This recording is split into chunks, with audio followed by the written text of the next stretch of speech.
Hello guys, আজকে আমি আবার একটা নতুন লং ব্লগ নিয়ে চলে এলাম।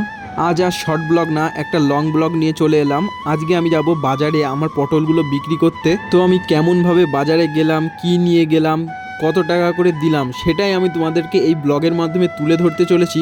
তো চলো শুরুর থেকে সব কিছু তোমাদেরকে বলা যাক।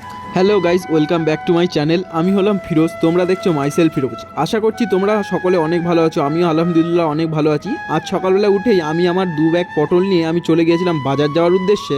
হ্যাঁ গাইজ, এই রাস্তা ধরেই আমি যাচ্ছিলাম বাজার, সোজা রাস্তা ধরেই যাব বাজারে। এখন তোমাদেরকে বাজারের সব কথা এই ভিডিওর মাধ্যমে আমি তুলে ধরতে চলেছি। আমি বাড়ির থেকে সাইকেল চালিয়ে 4 কিলোমিটার রাস্তা অতিক্রম করে চলে গিয়েছিলাম হরিণঘাটার মোড়ে।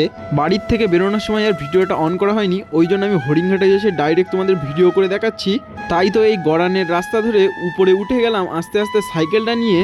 তারপর হরিণঘাটা 3 রাস্তার মাথার থেকে চলে গেলাম বাম দিকে। হ্যাঁ গাইজ, এই দিকে হচ্ছে হরিণঘাটা কলেজ। হরিণঘাটা কলেজটা পার করলেই হচ্ছে আমাদের সেই বাজার যেখানে আমি এখন যাব। তোমরাও কি দেশে বসে ডলারের আনন্দ নিতে চাও? তাহলে হরিণঘাটা মোড়ে চলে আসো, দেখতে পাবে ডলার। তারপর কিছুটা রাস্তা অতিক্রম করেই দেখি একটা বিয়ে বাড়ি ছিল একটা লজে, তাই সেটা দেখতে দেখতে আমি যাচ্ছিলাম বাজারের দিকে। কিছুক্ষণ সাইকেল চালিয়ে চালিয়ে চলে যাই ফাইনালি সেই কলেজের মোড়ে। এবং আমাদের বিডিও অফিস দেখতেই পাচ্ছ পাশাপাশি রয়েছে। ডান দিকেরটা হলো কলেজ এবং বাম দিকেরটা হলো বিডিও অফিস। আমি যতক্ষণ যেতে থাকি, তুমি যদি আমার চ্যানেলে নতুন হয়ে থাকো তাহলে সাবস্ক্রাইব করে পাশে থাকো এবং বেল আইকনটি বাজিয়ে দাও। এছাড়াও ভিডিওটি ভালো লেগে থাকলে লাইক করে জানিও। তোমাদের সাথে কথা বলতে বলতে আমি ফাইনালি চলে আসলাম আমার বাজারে। দেখতেই পাচ্ছ গাইস কত ভিড় ছিল এই বাজারটাই, আমি দেখে তো প্রায় অবাকই হয়ে গেছিলাম। আজকে ছিল বহুত ভিড়। বাজারে পৌঁছাতেই আড়তের মালিক আমার সাইকেল থেকে ব্যাগগুলো নিজেই নামিয়ে দিল। যেহেতু আমার 2টো ব্যাগ ছিল, সেই জন্য 2টো ব্যাগ লাভাতে 2বার তার আমার কাছে আসতে হয়েছিল। হ্যাঁ গাইজ, দেখতেই পাচ্ছ ওই যে পটল রয়েছে, আমাদের ছিল যেহেতু কাজলি পটল, এছাড়াও বাজারে রয়েছে বেশিরভাগ ছিল সাদা পটল, সেগুলো আমি ঘুরে ঘুরে দেখছিলাম। তারপর আমি আমার সাইকেলটা নিয়ে এসে একটা গ্যারেজে গিয়ে থুয়ে আসি যাতে সাইকেলটা নিরাপদে থাকে। তাই তো তারপর সাইকেলটা থুয়ে এসে আমি রাস্তাটা পার হয়ে চলে যাই আড়তে, কারণ পটলগুলো বিক্রি হবে সেইগুলো আমি সেখানে বসে বসে দেখবো। হ্যাঁ গাইজ, দেখতেই পাচ্ছ বাজারে কত কিছু রয়েছে, পটল, ধনেপাতা, এছাড়াও রয়েছে বেগুন, কুমড়ো, আরও কত কিছু ছিল সেই বাজারে। দেখতেই পাচ্ছ বাজারে ছিল আজকে অনেক ভিড়। চলো গাইজ, তোমাদেরকে আর একটা জিনিস দেখানো যাক।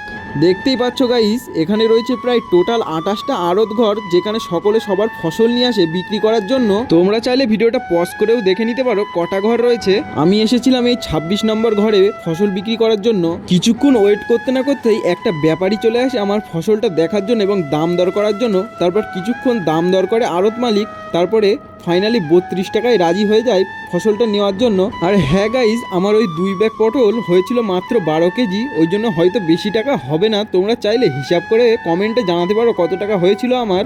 যেহেতু ফসলটা বিক্রি হয়ে গেছিলো, সেই জন্য আমাকে কিছুক্ষণ অপেক্ষা করতে হবে ব্যাগটা খালি হওয়ার জন্য। তাই তো আমি আড়ত ঘরের মধ্যে কিছুক্ষণ বসে থাকতে আমার ব্যাগটাও খালি হয়ে যায়।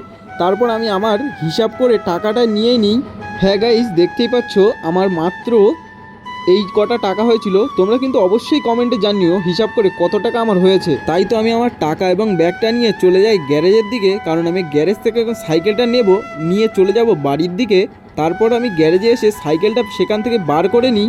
তারপর আমি চলে আসি মেন রাস্তায় এবং সাইকেল চালাতে শুরু করে দিই, কারণ এখন যেতে হবে আমার বাড়ি। আমি এসেছিলাম অনেক সকালবেলা, যখন অনেক ভোর ছিল। তাই তো আমি যেই রাস্তা দিয়ে এসেছিলাম সেই রাস্তা দিয়েই বাড়ি যাওয়ার জন্য চলে যাই।